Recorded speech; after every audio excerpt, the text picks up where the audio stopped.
ये बहुत गंभीर विषय है और मुझे लगता है इसमें किसी को भी, और सब व्यक्ति, चाहे कोई पक्ष विपक्ष कोई भी हो, इतने सारे नौजवान हमारे हैं, उनका विश्वास व्यवस्था में भविष्य के लिए कायम रहे, ये सबकी सामूहिक जिम्मेदारी है। लाखों लाख बच्चे अगर अपने आप को कहीं ठगा हुआ महसूस करते हैं, या उनको लगता है न्याय नहीं मिल पा रहा है, या उनको लगता है कि आगे हम किस किस बेसिस पे विश्वास करें, तो वो बहुत बड़ा इशू है। वो सिर्फ एक व्यक्ति, एक पार्टी, एक राज्य, एक सरकार का नहीं है, समाज, ये बहुत बड़ा इशू है। और मैंने कहा ना, जो शिक्षित बेरोजगार हैं उनकी तो पीड़ा और ज़्यादा है। सर, आपका मुख्यमंत्री के रूप में हम इंटरव्यू कब करेंगे? क्या करें? मुख्यमंत्री के रूप में इंटरव्यू कब करेंगे? कोई ऐसा है, किस पद पर कौन व्यक्ति को कहाँ इस्तेमाल करना है, ये जो कार्यक्षेत्र है, ये कांग्रेस की लीडरशिप का है। और मुझे जब भी जो जिम्मेदारी दी है, प्रदेश में, देश में, विधानसभा में, लोकसभा में, केंद्रीय मंत्रिमंडल में, राजस्थान सरकार में, जब जो मुझे कहा गया है, मैंने पूरी ताकत के साथ उस जिम्मेदारी का निर्वहन किया है। नमस्कार दोस्तों, खबरलोक चैनल पर थारा बहुत बहुत स्वागत है। दोस्तों, आज झुंझुनू की पावन धरा पर पूर्व उप मुख्यमंत्री सचिन जी पायलट हेलीकॉप्टर के साथ में हवाई पट्टी पर उतरा। दोस्तों, हवाई पट्टी पर पहुंचने पहले वह उदयपुर वाटी के गुड़ा ग्राम पंचायत में एक किसान सम्मेलन में सम्मिलित होया। के बाद में वह हवाई पट्टी पहुंचा और हवाई पट्टी सर्किट हाउस तक खुद गाड़ी ड्राइव करी। दोस्तों, जी तरीका युवा में एक अलग पहचान सचिन जी पायलट की है, बात चीज आज झुंझुनू भी देखने मिली। जो ही सचिन जी पायलट हवाई पट्टियों बाहर निकला तो सैकड़ों की संख्या में युवा बा को स्वागत करने के लिए पहुंच गया। और बी दौरान ही सचिन पायलट खुद गाड़ी छोड़ के नीचे उतर के युवा को अभिनंदन स्वीकार करो और बी के बाद में सर्किट हाउस पहुंच के लोगों मुलाकात भी करी। और बी दौरान ही पत्रकारों भी बातचीत करी और पत्रकारों बातचीत करता हुआ ही मुख्यमंत्री अशोक गहलोत पर भी निशानों साधन में वह पीछे को हटा। बने रहो वीडियो में लास्ट तक देखो तो बिगमान पूरी जानकारी थान मिल जासी कि की तरीकाओं है वह मुख्यमंत्री पर निशानों साध्यो और के बातचीत है वह पत्रकारों के साथ में करी। मैं गुड़ा में मैंने भाषण दिया, आप सबने सुना ही होगा। तो जो बातें करते हैं उसके अलावा करते हैं थोड़ी बहुत मेरे मन में। एक तो आप जानते हो 30 तारीख को श्रीनगर में भारत जोड़ो यात्रा का समापन हो रहा है। 7 सितंबर को कन्याकुमारी से जो यात्रा चली थी, ये एक ऐतिहासिक और बहुत लंबे समय तक लोग इस यात्रा को याद करेंगे। राहुल गांधी जी ने जो बीड़ा उठाया है, उसमें कांग्रेस पार्टी और उसके साथ साथ देश और समाज के लिए जो ज्वलंत मुद्दे हैं, उनको लेकर सड़कों पर निकले हैं। जो तानाशाही का रवैया केंद्र सरकार का है, टकराव का, आक्रोश का, विरोध का, क्रोध का, प्रतिशोध का, उस माहौल को बेहतर करने के लिए, नौजवानों को रोज़गार के अवसर दिलाने के लिए, केंद्र सरकार की आँख खोलने के लिए, महंगाई आदि आदि, ये सब इश्यूज़ को लेकर सड़क पे उतरे। और मैं, ओला साहब भी कई बार हमारे साथ गए यात्रा में, हेमाराम जी, हम सब लोग, और कई राज्यों का दौरा कर कर अब 30 तारीख को समापन उसका श्रीनगर में होगा। और इस यात्रा के समापन के साथ साथ एक और अभियान चालू कर रहे हैं, हाथ से हाथ जोड़ो अभियान, जो 26 जनवरी को चालू होगा पूरे देश भर में। राज्य की राजधानी, तहसील, जिला, ब्लॉक, गांव, पंचायत, पोलिंग बूथ तक, लाखों पोलिंग बूथ तक कांग्रेस कार्यकर्ता जाएंगे और जो मैसेज, संदेश है एकजुटता का, अपनेपन का, प्यार मोहब्बत का, उस संदेश को लेकर जाएंगे। और उसका जो पॉलिटिकल फ़ायदा लेना है हम लोगों को, जो उसका पॉलिटिकल आउटकम है इस पूरी यात्रा का, यात्रा कोई चुनाव जीतने के लिए नहीं निकाल रहे थे राहुल जी, लेकिन यात्रा के बाद हम सब की जिम्मेदारी बनती है एज कांग्रेसमैन कि हम उस यात्रा को देश और समाज की बेहतरी के लिए उसका उपयोग करें। तो उसको लेकर अभियान चालू होगा जो 26 मार्च तक चलेगा।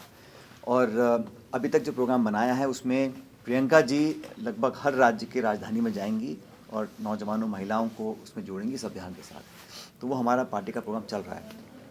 जहाँ तक आज का कार्यक्रम, इससे पहले मैं कल हनुमानगढ़ में था और परसों हम नागौर में थे। तो किसानों को संगठित कर कर एकजुट कर कर हम उनकी बात को बुलंद करना चाहते हैं। और केंद्र की सरकार ने, बीजेपी ने तमाम वादे किए, आमदनी दुगनी करने का वादा किया, किसानों की बहाली, बेहतरी का वादा किया, और 8 साल बीत गए, 3 काले कानून लगा दिए, एमएसपी पर वादा किया था। तो आज हमारी जो सम्मेलन में हमने प्रस्ताव पारित कराया है सब सहमति से कि केंद्र सरकार को हम ये उनको याद दिलाएं उनके वादे कि कैसे एमएसपी पर कानून बनाने की बात उन्होंने करी थी। इतना समय गुजर गया तो हम किसानों को संगठित कर इस मांग को लेकर चल रहे हैं कि हमारे लिए खाद, बीज, बिजली, पानी, राजस्थान को यूरिया खाद जो कोटा हमारा है वो कम मिलता है। तो ठंड में लोग इस वक्त लाइन लगा के खड़े रहते हैं, क्योंकि भारत सरकार आवंटन नहीं करती हम लोगों को, जो फर्टिलाइज़र है, खाद है, यूरिया है। तो तमाम इश्यूज़ किसानों के हैं, उसको लेकर हम लोग बहुत चिंतित भी हैं, क्योंकि किसान इस देश की रीढ़ की हड्डी है। 2/3 लोग कृषि पर निर्भर करते हैं। साथ साथ नौजवान, जो नौजवानों के साथ धोखा हुआ है, फौज की भर्ती से लेके अग्निवीर की योजना तक, सब लोग उसको देख रहे हैं।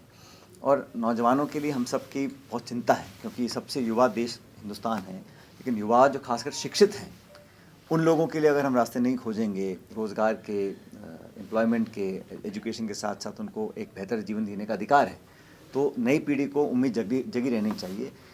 हिंदुस्तान के इतिहास में हाईएस्ट लेवल ऑफ अनएम्प्लॉयमेंट आज है, हाईएस्ट 75 साल में। तो इन सब बातों से हम चिंतित हैं, हम चाहते हैं समाधान इसका मिले। इसलिए हम सब मिलकर, कोशिश हमारी ये है कि अगले 10 महीने तक हम लगातार मेहनत करें और 2023 में कांग्रेस पार्टी की सरकार रिपीट हो। हमारी सरकार बनी 98 में, 3 में हार गए, फिर 13 में हार गए, अब 23 आ गया।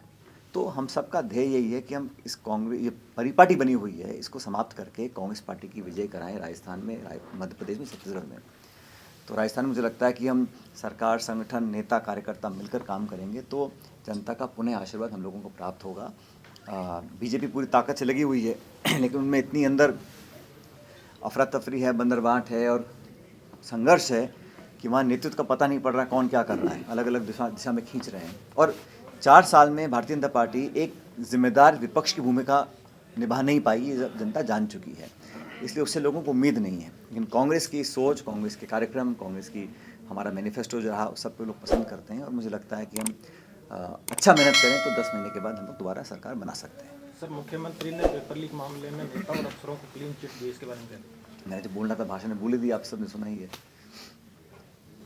इसके सर, गोविंद डोटासरा ने कहा है कि किसान जो सम्मेलन आप कर रहे हैं, इससे कांग्रेस का कोई लेना देना नहीं है, आप कांग्रेस को मजबूत कर दें, तो क्या कहेंगे? भाई, हम तो सब अपने अपने दायरे में, जिसका जितना क्षमता है, जितनी जिसकी ताकत है, जितना जो कर सकता है, कुछ थोड़ा कोई ज़्यादा, सब मिलकर कांग्रेस को मजबूत करने का काम कर रहे हैं। और मुझे लगता है इसमें कोई ब्लॉक, जिला, प्रदेश, AICC, सब, राहुल जी लगे हैं, प्रियंका जी लगी हैं, खड़गे साहब लगे हुए हैं, हम सब लगे हुए हैं। और मुझे तो पार्टी ने पिछले 2 दशकों में जब जो जिम्मेदारी दी है, और शायद देश का कोई ऐसा कोना नहीं है जहां मुझे पार्टी ने प्रचार के लिए नहीं भेजा हो।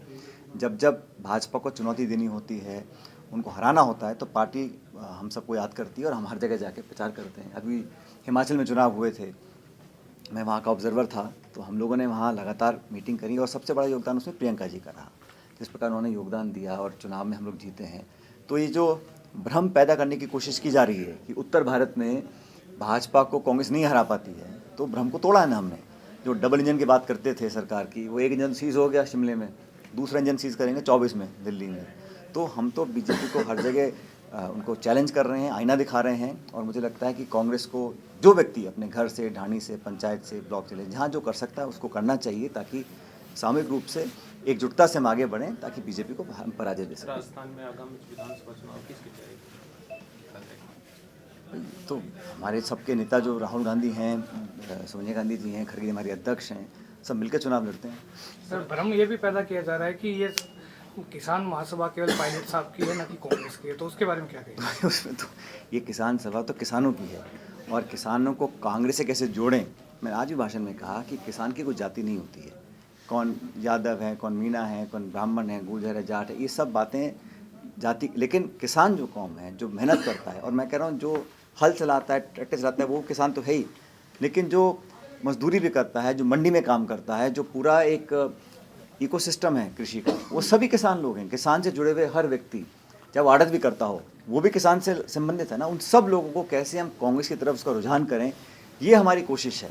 और मुझे लगता है कि किसानों के लिए जितना ज़्यादा किया जा सके उतना कम है। और किसान बहुत एक स्वाभिमानी कौम है, और किसानों की आवाज़ बुलंद करने के लिए हर मोर्चे पर, हर प्लेटफॉर्म पर, आज से नहीं, मेरे पूरे राजनीतिक जीवन में मैंने हमेशा बात रखी है। मेरे स्वर्गीय पिताजी ने बात रखी थी, और ये हमारा जिम्मेदारी बनती है कि किसानों के लिए हम हमेशा संघर्ष करते रहें। सर, आपका मुख्यमंत्री के रूप में हम इंटरव्यू कब करेंगे? क्या करें? मुख्यमंत्री के रूप में इंटरव्यू कब करेंगे? कोई ऐसा है, किस पद पर कौन व्यक्ति को कहाँ इस्तेमाल करना है, ये जो कार्यक्षेत्र है, ये कांग्रेस की लीडरशिप का है।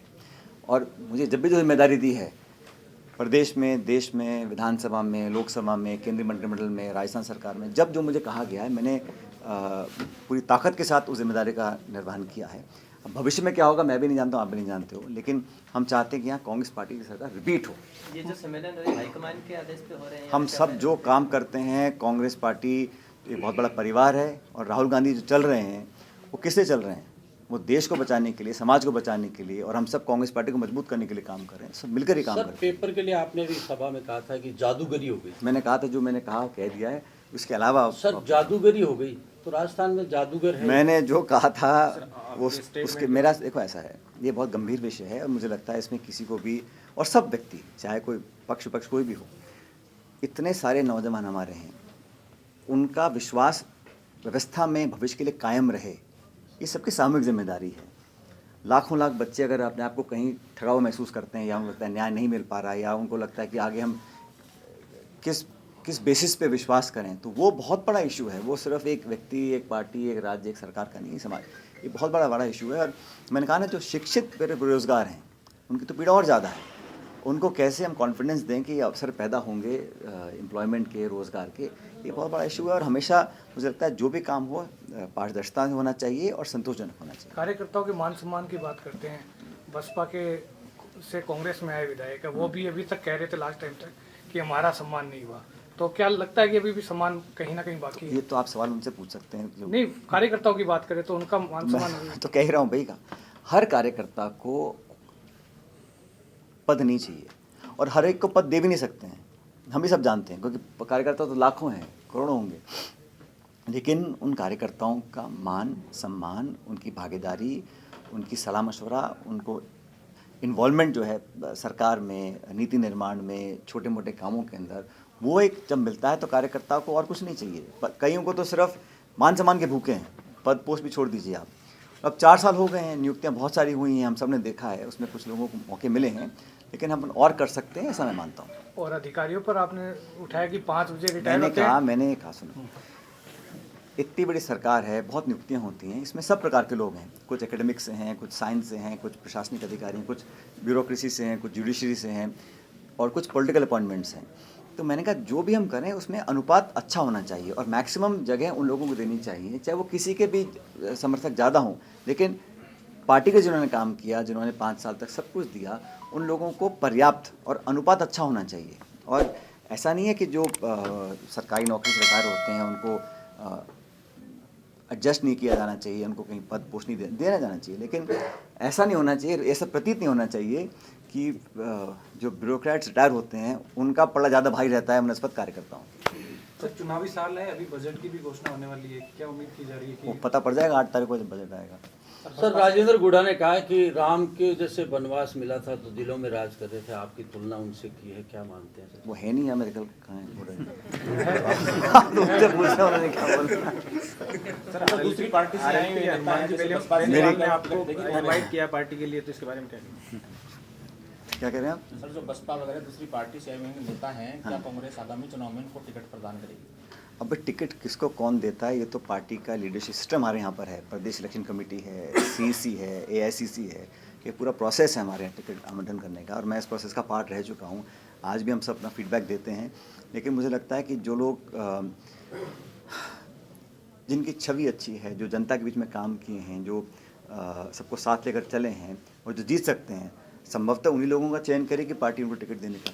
तो मंत्रियों का चिंतन शिविर हो रहा है, लगता नहीं कि अब सरकार को जनता के बीच में जाना चाहिए अपनी जो उपलब्धियां लेके? ऐसा नहीं है, जनता सरकार का निर्माण जनता ही करती है, और सरकार जनता के साथ रहती है हमेशा, ऐसी बात नहीं कि नहीं रहते हैं, लेकिन क्योंकि चुनावी साल है तो हमें अपनी सक्रियता बढ़ानी चाहिए। और मैं इसको लेके, जैसे मैं आज झुंझुनू में हूँ और कल मैं पाली जा रहा हूँ, और परसों हमने एक कार्यक्रम युवाओं के लिए रखा है जयपुर शहर के अंदर, तो सब व्यक्ति को, छोटा कार्यकर्ता को, बड़ा कार्यकर्ता को, बड़ा नेता, अपने अपने स्तर पर लोगों से संपर्क करें, और जो हमसे नहीं जुड़े हैं आज उनको जोड़ने की कोशिश करें। भाई हमारे वोट बैंक को, हमारी विचारधारा को और व्यापक बनाना है, हम लोगों को, सब लोगों को जोड़ना है। और मुझे लगता है कि जो रास्ता राहुल जी ने दिखाया है, शालीनता का, अहिंसा का, प्यार मोहब्बत का पैगाम वो दे रहे हैं सब लोगों को, उसको लोग पसंद कर रहे हैं, और वही मैसेज हमको लेकर जाना जनता के बीच। पूरे हर जिले में जाने का प्लान है आपका? अभी तो जहाँ देखो बहुत जगह से निमंत्रण आते हैं, हर जगह जाना संभव नहीं है, लेकिन मेरी कोशिश रहती है, जब मैं पार्टी का अध्यक्ष था तब भी, जब सरकार का पार्ट था तब भी और आज भी, जहाँ जो कार्यकर्ता मन से बुलाता है, जहाँ मुझे लगता है हमारे जाने से लोगों को, कार्यकर्ताओं को उसका फ़ायदा मिलेगा, हर जगह मैं जाता, और जाना भी चाहिए। मैं तो कह रहा हूँ, मैं ही नहीं, सब लोगों को जाना चाहिए। नहीं, चुनाव पूर्व की तैयारी है, इसलिए हर जिले में जाने का प्लान है क्या? भाई वो तो सरकार, संगठन बड़ी सक्रिय ऑलरेडी है, तो हम भी चाहते हैं इसको और गति दें, और मूवमेंट करें, और लोगों से मिलें, और सम्मेलन करें, और रैलियाँ करें, और प्रेस वार्ता करें। सर, किसान सम्मेलनों के जरिए किसानों से जुड़ी जो समस्याएं आपके सामने आ रही है, क्या वो इस बजट में शामिल होंगी? देखो, ये हेमंत जी ने भी कहा था, और मैं उम्मीद करता हूँ कि जो बिजली का जो इशू है ना, अब जैसे मैं हनुमानगढ़ में था, वहाँ पे बहुत 3-4 दिन पाला पड़ा, तो सरसों की फसल को बहुत नुकसान हुआ है वहाँ पर, तो वहाँ उसकी जम गिरदावरी करा के जल्द उनको मुआवजा दिलवाएं, इस बात को हम जयपुर में भी रखेंगे। और जो इश्यूज़ आ रहे हैं, बिजली का थोड़ा संकट है, सर्दी का समय है, रात को बिजली पूरी आ नहीं पा रही है, तो उसका संज्ञान सरकार ने लिया है। मैं उम्मीद करता हूँ कि जल्द उसका कुछ निराकरण भी होगा, और बजट में भी कुछ ना कुछ ऐसा प्रावधान आना चाहिए ताकि किसानों के लिए थोड़ी राहत मिले। उनको दाम नहीं मिल रहा है, खाद, बीज, बिजली, पानी, दिक्कत आती है, तो जितनी सहूलियत हम दे सकते हैं देने की पूरी कोशिश करेंगे। सर, झुंझुनू में भी पाले की शिकायत है, तो उम्मीद है कि जहाँ जाए, मैं तो कह रहा हूँ भाई, तो किसान हमारी प्रायोरिटी है, जहाँ मदद हो सकती है कराएंगे। सर 1 लाख हाँ जी, सीएम से सुलह हो गई, सीएम साहब से सुलह हो गई।